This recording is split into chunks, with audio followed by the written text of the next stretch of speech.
again in sterilization. Today we will discuss about the radiation sterilization. Okay, so before going to radiation sterilization, we know what is the sterilization. In previous video lectures I will detail discuss about what is the sterilization. If we see, sterilization is a process that removes, kills or deactivate all form of life like fungi, bacteria, virus, spore, prions and plasmodium.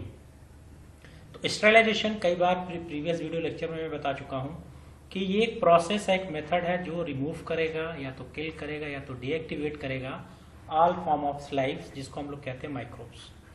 तो microbes को किल करना, remove करना, destroy करने के process को ही हम लोग कहते हैं स्टेरिलाइजेशन। और अगर मेथड देखें तो पहला है फिजिकल मेथड, दूसरा chemical method and third one is a mechanical method. इसमें फिल्ट्रेशन हम लोग डिस्कस करेंगे। फिजिकल मेथड में ड्राई हीट है, जिसका डिस्कशन मैंने प्रीवियस वीडियो लेक्चर में किया है। मॉइस्ट हीट, जिसमें ऑटोक्लेव, पास्चुराइजेशन, टेंडेलाइजेशन के बारे में मैंने प्रीवियस वीडियो लेक्चर में डिस्कशन किया है, जिसका डिस्क्रिप्शन आपको लिंक बॉक्स में मिल जाएगा। तो ड्राई हीट और मॉइस्ट हीट आप वहां से स्टडी कर सकते हैं।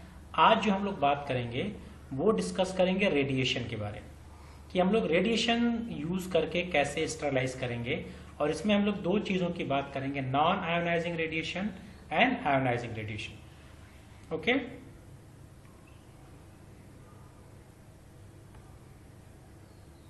तो पहले देखें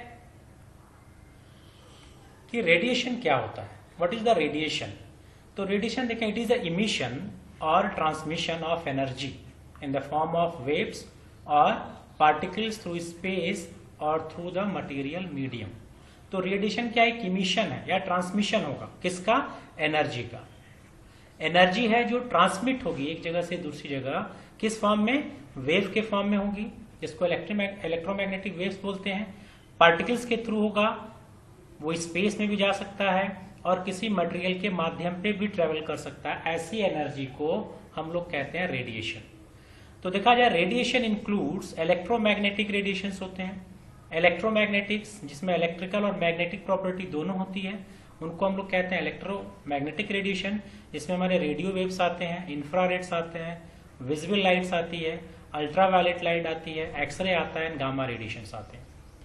पार्टिकल रेडिएशंस में क्या आते हैं, अल्फा रेडिएशंस आते हैं, बीटा रेडिएशंस आते हैं, प्रोटॉन रेडिएशंस आते हैं और न्यूट्रॉन रेडिएशन। तो अल्फा, बीटा, प्रोटॉन और न्यूट्रॉन को हम पार्टिकल रेडिएशंस बोलते हैं, और गामा, एक्सरे एंड अल्ट्रावायलेट्स को हम लोग इलेक्ट्रोमैग्नेटिक रेडिएशंस बोलते हैं। ये जो इलेक्ट्रोमैग्नेटिक रेडिएशंस है और ये पार्टिकल रेडिएशंस हैं, ये काइंड्स ऑफ एनर्जी है। ये एनर्जी है जो क्या होती है, ट्रेवल होती है, ट्रांसमिट होती है, इमिट होती है। ठीक, ये स्पेस में भी ट्रेवल कर सकता है और मीडियम में भी। अब देखिए, यहाँ पे तीन चीजें दी गई, अल्फा, बीटा जो कि पार्टिकल रेडिएशन है, और गामा आपका इलेक्ट्रोमैग्नेटिक रेडिएशन। ये पेपर पहले रखा गया, फिर एल्युमिनियम है, फिर लेड है। अब हमने तीनों पार्टिकल्स को जब पास किया तो देखा अल्फा पार्टिकल पेपर को ही क्रॉस नहीं कर पा रहा है, इसकी एनर्जी पुअर। बीटा देखा गया कि पेपर को क्रॉस किया पर एल्युमिनियम के क्रॉस नहीं किया, यानी अल्फा से ज्यादा एनर्जी किसकी है, बीटा की। गामा देखा गया कि इसने पेपर को भी क्रॉस किया, एल्युमिनियम को भी क्रॉस किया और लेड को भी क्रॉस करके आ गया, यानी इसकी एनर्जी ज्यादा होती है और इसकी पेनेट्रिंग पावर, जो penetration power in alpha, beta, gamma में गामा की सबसे ज्यादा होती है। तो इसको हम लोग कहते हैं रेडिएशन, और इन्हीं रेडिएशंस का यूज करके हम अपने माइक्रोब्स को भी किल करेंगे और अपने इंस्ट्रूमेंट को, सब्सटेंस को क्या करेंगे, स्टेराइल करेंगे।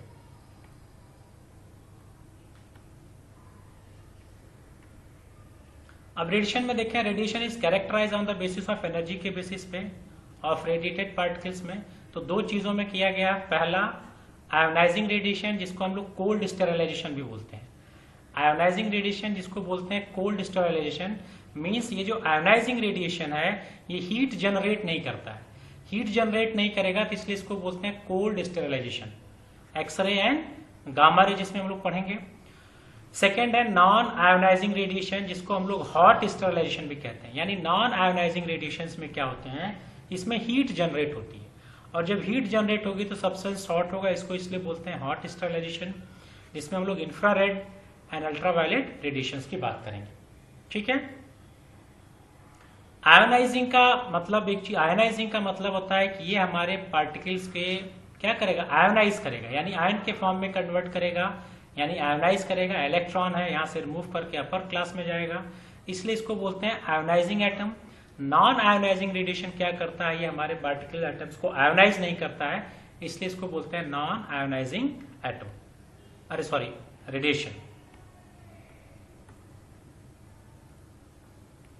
अब ये देखें, अभी जो भी हम लोग वेवलेंथ की बात करें, फ्रीक्वेंसी की बात करते हैं, एनर्जी की बात करते हैं, तो ये ग्राफ के माध्यम से दिखा इस तरह अगर हम जा रहे हैं तो वेवलेंथ इंक्रीज हो रही है, और अगर हम लोग इस साइड जा रहे हैं तो इधर एनर्जी इंक्रीज हो रही है, जिसको हम लोग फ्रीक्वेंसी भी कहते हैं। तो देखा गया कि एनर्जी और वेवलेंथ में इनवर्सली प्रोपोर्शनल है।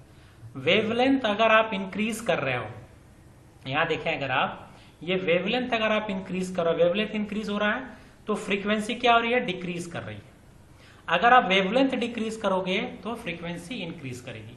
ठीक, तो इसमें अगर आप देखें ये विजिबल लाइट है बीच में, ये विजिबल लाइट है, और विजिबल लाइट के अगर हम इधर चलें, इंफ्रारेड वेवलेंथ बढ़ेगी, रेडियो वेव की वेवलेंथ बढ़ेगी।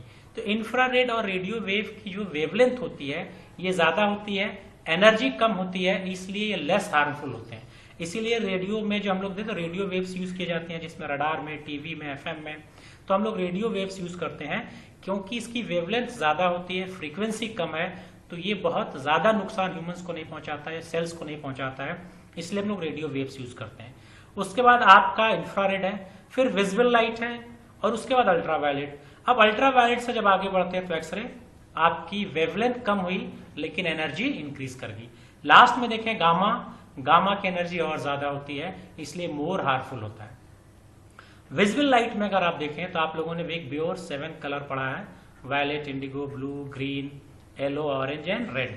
तो यहाँ पे भी आप लोगों ने पढ़ा है कि वायलेट से हम कहाँ जाते हैं, रेड तक, यानी रेड की देखें वेवलेंथ ज्यादा होती है तो फ्रीक्वेंसी इसकी कम होगी, इसलिए फ्रीक्वेंसी कम होती है, वेवलेंथ ज्यादा होती है। इसको सिग्नल में इसीलिए यूज करते हैं, रेलवे के सिग्नल में देखें रेड यूज किया जाता है, और पूछा जाता है क्यों रेड यूज करते हैं, उसका रीजन है because of higher wavelength and lower frequency.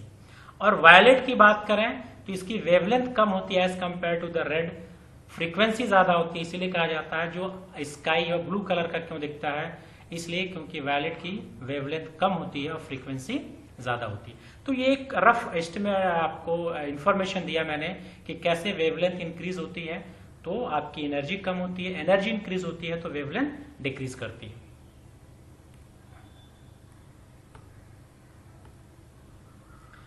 अब पहले देखेंगे non ionising radiation. It is use for the sterilisation, हम लोग स्टरलाइजेशन के लिए यूज करते हैं। Non ionising radiation use longer wavelength.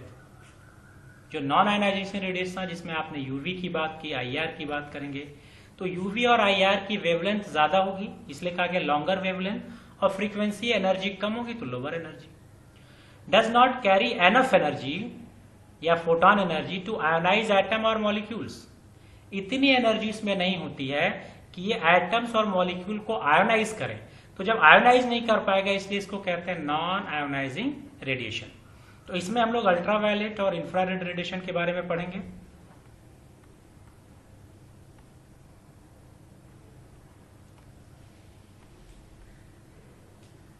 Ultraviolet radiation, ultraviolet radiation को हम लोग नॉन आयोनाइजिंग कहें, यूज फॉर स्टरलाइजेशन। हम लोग अल्ट्रावायलेट रेडिएशन को भी स्टरलाइजेशन के लिए यूज करेंगे। वेवलेंथ देखें 220 to 280 nanometre, is effective in killing micro organism. ये जो रेंज है 220 से 280, ये रेंज इफेक्टिव रेंज होती है, इसी रेंज में माइक्रोब्स की किलिंग सबसे ज्यादा होती है। और सबसे अगर स्पेसिफिक क्लोज बात करते हैं तो 253.7 नैनोमीटर आर मोस्ट इफेक्टिव। ठीक है, it affects pyrimidine thymine of nucleic acid. It forms pyridine dimer in which 2 adjacent pyrimidines become bonded. DNA replication can be inhibited and mutation occur. DNA replication, अब DNA और RNA अगर आप लोगों ने पढ़ा हो तो इसमें नाइट्रोजनस बेस यूज किया जाता है, प्यूरिन एंड पैरिमिडीन बेस, जिसको अगर आपको याद हो एडेनिन, थाइमिन, साइटोसिन, यूरेसिल और गुआनिन आप पढ़ते हैं। फिर इनके बीच कोडिंग होती है, डबल बॉन्ड और ट्रिपल बॉन्ड की। ठीक, तो पैरिमिडीन कह रहा है, पैरिमिडीन बेस में जो थाइमीन है न्यूक्लिक एसिड का, जो थाइमीन है टी, इसका डाइमर बन जाता है। जब ये डाइमर बना लिया, पैरिमिडीन का डाइमर बन गया, तो अब इसमें क्या हो गया, जेनेटिक कोडिंग में चेंजेस हो जाते हैं, और जैसे जेनेटिक कोडिंग में चेंजेस हो गया, म्यूटेशन हो जाता है, और म्यूटेशन होने के नाते अब माइक्रोब्स का जो सर्वाइवल है वो डिफिकल्ट हो जाता है और माइक्रोब्स की डेथ हो जाती है। ठीक है, तो कभी भी जब बात की जाती है न्यूक्लिक एसिड की, बात की जाती है डीएनए और आरएनए की, तो ये डीएनए और आरएनए, कई बार मैं बताया हूं कि इनका काम क्या है। डीएनए और आरएनए का काम है रेप्लिकेशन, डीएनए और आरएनए का काम है प्रोटीन की सिंथेसिस करना। जब आपका डीएनए और आरएनए ही डैमेज हो गया तब प्रोटीन की सिंथेसिस नहीं होगी, और जब प्रोटीन की सिंथेसिस नहीं होगी तो कहा जाता है जितने भी एंजाइम्स हैं वो सारे क्या है, प्रोटीन। अब एंजाइम की सिंथेसिस ब्लॉक होगी इनडायरेक्टली, डीएनए आरएनए में म्यूटेशन हुआ, आपके चेंजेस आए, प्रोटीन की सिंथेसिस, स्पेसिफिक जो प्रोटीन बनना था नहीं बना, स्पेसिफिक एंजाइम्स नहीं बने, और जब स्पेसिफिक एंजाइम्स नहीं बनेंगे तो जितने भी मेटाबॉलिक रिएक्शंस बॉडी में होते हैं, कई बार मैंने कहा ग्लाइकोलिसिस है, क्रेब्स साइकिल है, इस तरह ये क्या है, सारे मेटाबॉलिक रिएक्शंस हैं। अब आपका जब मेटाबॉलिक रिएक्शन बंद होगा तो एनर्जी का प्रोडक्शन बंद हो जाएगा, और जब एनर्जी नहीं मिलेगी तो सेल टायर्ड होगा, मल फंक्शनिंग होगा, और सेल की क्या होगी, डेथ हो जाएगी। ठीक है, अब यूज देखा जाए कि अल्ट्रावायलेट का सरफेस स्टेरिलाइजेशन के लिए यूज किया जाता है। Sterilisation of clean air and water in thin layer, तो थिन लेयर वाटर अगर दिया जाए तो वहां भी स्टेरिलाइज कर सकते हैं, एयर को स्टेरिलाइज कर सकते हैं, और कोई सरफेस हो उसको अगर स्टेरिलाइज करना है तो हम लोग अल्ट्रावायलेट। तो याद रखने वाली जो बात है वो 220 से 280 नैनोमीटर इफेक्टिव होता है, 253 क्लोजेस्ट है आपका, और ये आपके न्यूक्लिक एसिड के थाइमीन जो है आपका, पैरिमिडीन का जो थाइमीन है इसमें डाइमर बनाता है, जिससे उसमें म्यूटेशन हो जाता है, और म्यूटेशन होने के नाते आपका जो न्यूक्लिक एसिड में म्यूटेशन हुआ तो मैंने कहा प्रोटीन की सिंथेसिस नहीं होगी, एंजाइम्स नहीं बनेंगे, और आपके माइक्रोब्स की डेथ हो जाएगी। ओके,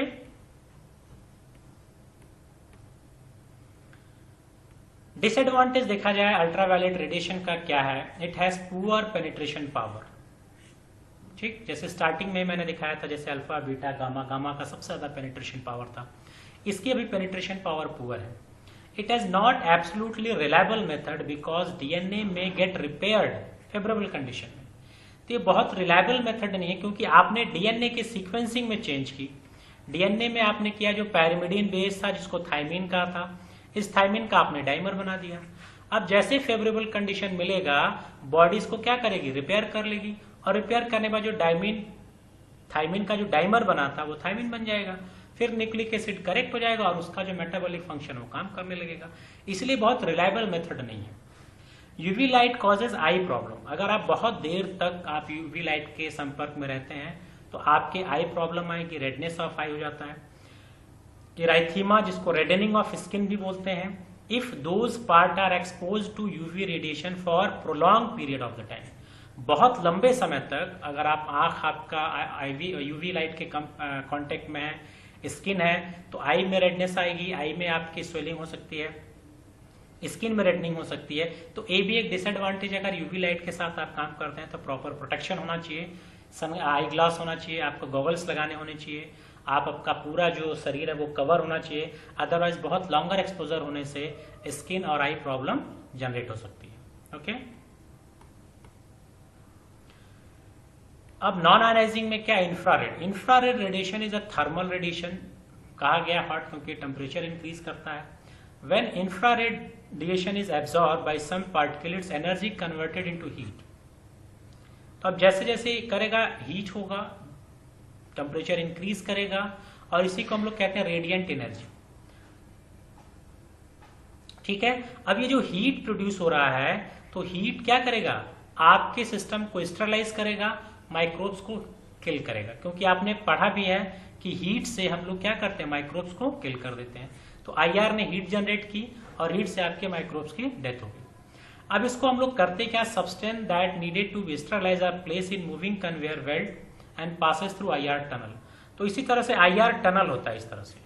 ठीक, आईआर टनल से हम अपने सब्सटेंस को भी, ठीक, जिसको स्टेराइल करना है, एक कन्वेयर होता है, कन्वेयर का मतलब होता है, एक कन्वेयर बेल्ट क्या होता है, कन्वेयर का मतलब होता है कन्वे करना, बेल्ट, कन्वेयर बेल्ट का मतलब होता है कि बेल्ट लगी होगी और यहाँ पे रोलर्स लगे होते हैं इस तरह से, और ये बेल्ट जो है इस तरह से घूमती रहेगी। अब यहाँ पे जो भी पार्टिकल आप रखेंगे वो कन्वेयर बेल्ट के थ्रू यहाँ आ जाएगा। जैसे स्टेशन वगैरह पे आपने देखा है, जब आपके लगेज की चेकिंग होती है तो वहाँ पे भी एक टनल होता है इस तरह से, और यहाँ पे कन्वेयर बेल्ट लगे होते हैं। आप अपने लगेज को कन्वेयर बेल्ट पे रखते हैं और इसको मूव करता है, ये मूव करके टनल में ले जाता है, फिर आगे लेके चला आता है।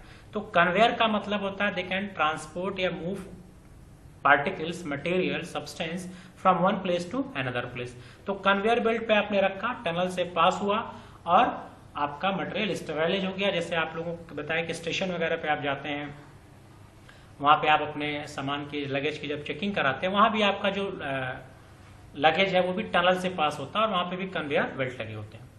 It is use in hospitals for regular supply of sterile syringe and other operators. तो जो सिरिंज है उनको स्टेराइल करने के लिए हम लोग IR रेडिएशन का यूज करते हैं। ओके,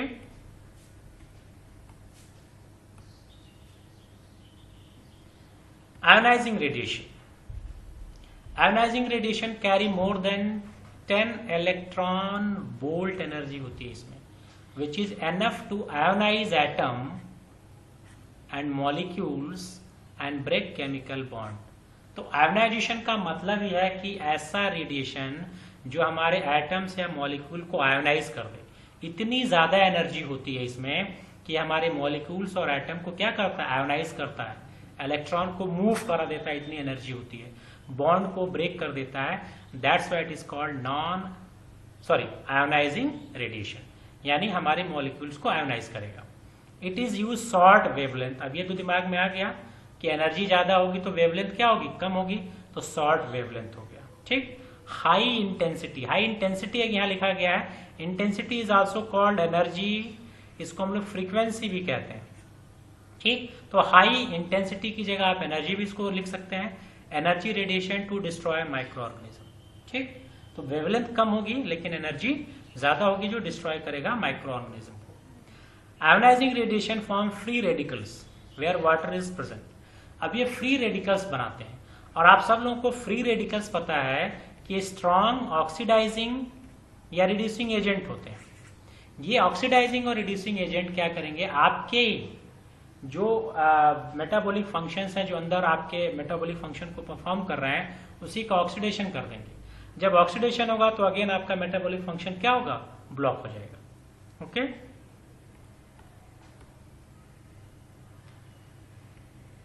अब फ्री रेडिकल्स क्या है, पावरफुल ऑक्सीडाइजिंग, जैसे OH free radicals, H2O2 free radicals and reducing H free radicals. तो ये आपके जो फ्री रेडिकल्स बन रहे हैं, आयोनाइजिंग रेडिएशन फ्री रेडिकल्स बना रहा है, जो एक पावरफुल ऑक्सीडाइजिंग एजेंट होगा, पावरफुल रिड्यूसिंग एजेंट होगा। तो फ्री रेडिकल डैमेज करेगा इसेंशियल मॉलिक्यूल्स आपके। वो इसेंशियल मॉलिक्यूल्स क्या है, DNA, जो प्रोटीन की सिंथेसिस कर रहा था, DNA डैमेज कर सकता है। एंजाइम जो आपके सारे मेटाबॉलिक फंक्शन को कंट्रोल कर रहा है, उसको डैमेज कर सकता है इन लिविंग सेल में। तो एंजाइम डैमेज हो या DNA डैमेज हो, यह भी मैं बताया, ये आपका DNA डैमेज होगा तो अल्टीमेटली एंजाइम डैमेज होगा। एंजाइम डैमेज हो तो इन सब में आपका जो मेटाबॉलिक रिएक्शंस हैं, मेटाबॉलिक फंक्शन है, दे आर ब्लॉक। और ये जब ब्लॉक हो जाएंगे तो एनर्जी का प्रोडक्शन बंद, मल फंक्शनिंग, एंड धीरे धीरे सेल की डेथ हो जाएगी।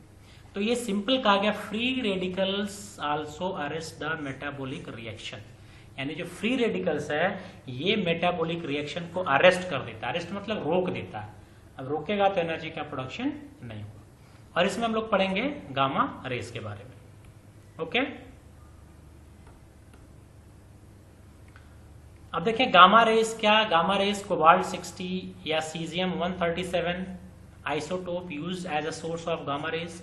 तो गामा रेस के लिए हम लोग कोबाल्ट 60 भी यूज करते हैं और सीजियम 137, ये आपके आइसोटोप्स इज यूज्ड, इनको यूज किया जाता है गामा रेस को जनरेट करने के लिए। डोज देखा जाए 1.25 मिली इलेक्ट्रॉनिक वोल्ट और 2.5 MRD, जिसको मेगा रेडिएशन यूनिट हो, ये यूज करते हैं हम लोग। Articles for sterilization by radiation are packed in box. हम लोग अपने जो भी सब्सटेंस को हमें करना है उसको बॉक्स में इस तरह से पैक कर दिया गया।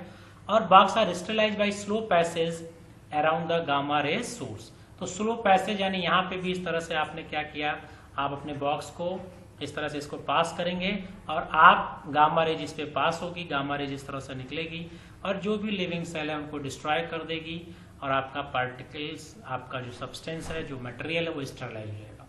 इसके लिए हम लोग प्लास्टिक सिरिंज यूज के लिए हम लोग स्टरलाइज के लिए यूज करते हैं, कैथेटर्स हो, हाइपोडर्मिक निडल्स हो, एडेसिव ड्रेसिंग हो, कैटगट्स, इन सबको स्टरलाइज करने के लिए हम लोग गामा रेज या गामा रेडिएशन का यूज करते हैं। ओके,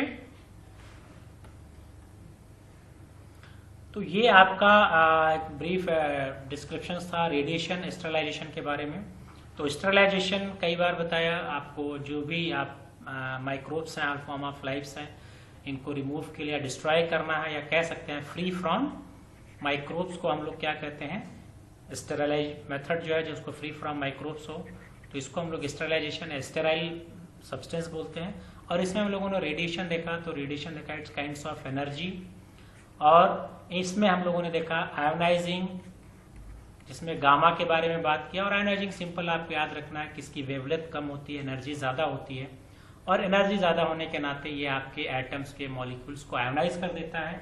और इसका जो मेन मैकेनिज्म है, ये फ्री रेडिकल्स का फॉर्मेशन करता है, जो कि ऑक्सीडाइजिंग एंड रिड्यूसिंग एजेंट है। और ये हमारे जो इसेंशियल एलिमेंट है, एंजाइम्स और डीएनए और आरएनए को, ये डीएनए और आरएनए की में डिस्ट्रक्शन कॉज करेगा, जिससे आपका मेटाबॉलिक रिएक्शन अरेस्ट हो जाता है।